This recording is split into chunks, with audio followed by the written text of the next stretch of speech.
Max Verstappen wins in Baku, opens the gate to championship again. This question can be answered with a big yes or a big no. But first, let's start with Carlos Sainz. We saw Carlos Sainz on the podium in Baku, and that was something all of us did not expect would happen in 2025. Forget all of us, Carlos Sainz himself did not expect him to be on podium. But today I'm going to talk about Carlos Sainz on podium and how did Williams actually end up performing well in Baku and what is championship going to be like for the next 7 races including 3 sprints. My name is Tanya Mehta, welcome to my channel Project Podium, and please don't forget to like, share and subscribe. Starting this video with Carlos Sainz, the man who was standing on podium in Baku in a Williams. This happened before Hamilton actually won a race in Ferrari. Honestly, it's a big joke to all tifosis, and I'm sorry that you had to go through that. But there are a lot of factors that went through behind Sainz being on podium in Baku, and I'm going to break it down into 3 points. But before we get into the 3 points, I want to congratulate Carlos Sainz. I think he drove exceptional both in the qualifying and the race and seized every opportunity when they presented themselves and did not make a single mistake. Now coming to the 3 points that actually helped Carlos Sainz and Williams to be on the podium.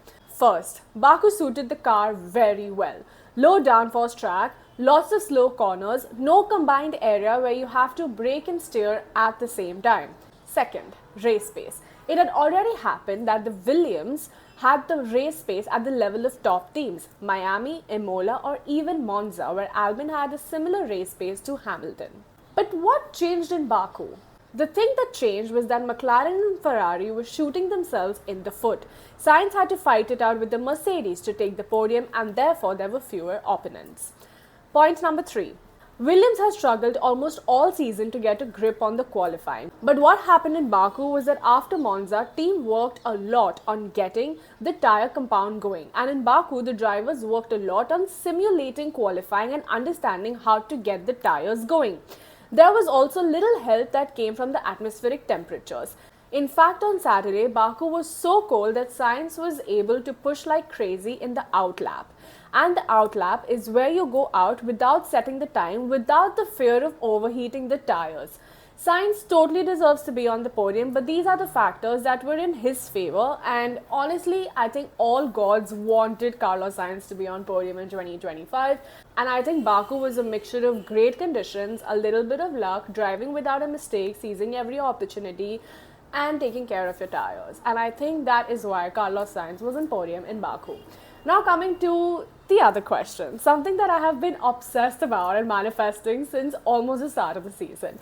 As soon as I realized that Max Verstappen could win the championship, I have only been hoping that it happens, and honestly the last 2 races have been glorifying for me because I am such a Max Verstappen fan. I am honestly obsessed with that man. It's scary how obsessed I am with him.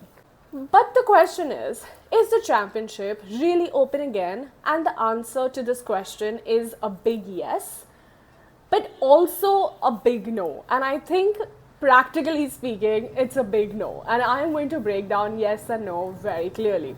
Starting with the no, because I want to end this video with a positive note.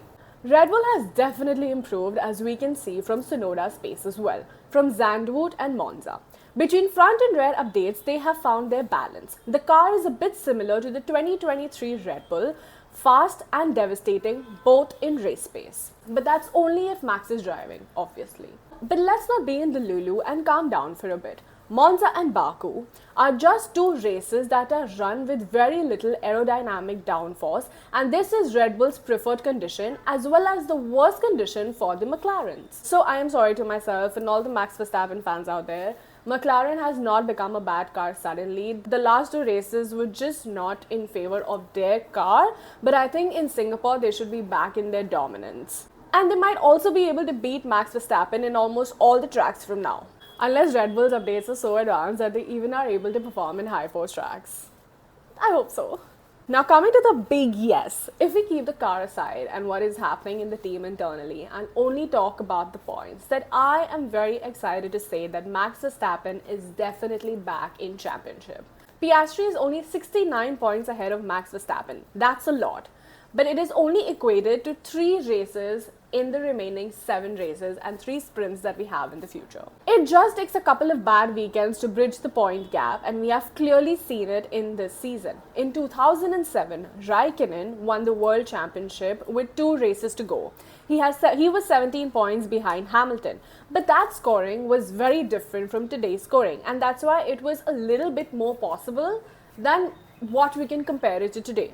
But then, when it comes to Max Verstappen, never say never. Lando Norris and Oscar Piastri are both competing in the championship. They're almost head to head right now. And if we have a double DNF, especially in Singapore, guys, I'm putting it out in the world. I think we deserve a double McLaren DNF this season.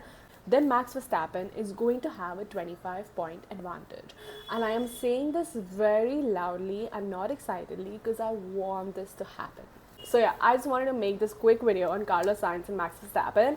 I am seeing a lot of air going around that Max Verstappen is back in the championship. Trust me, I am the one who has been thinking about it since day one. It is logically not possible, but in the end, it's Max Verstappen. What do you think about the championship? Is Max Verstappen actually going to take it? Let me know in the comments below, and thank you so much for watching the video.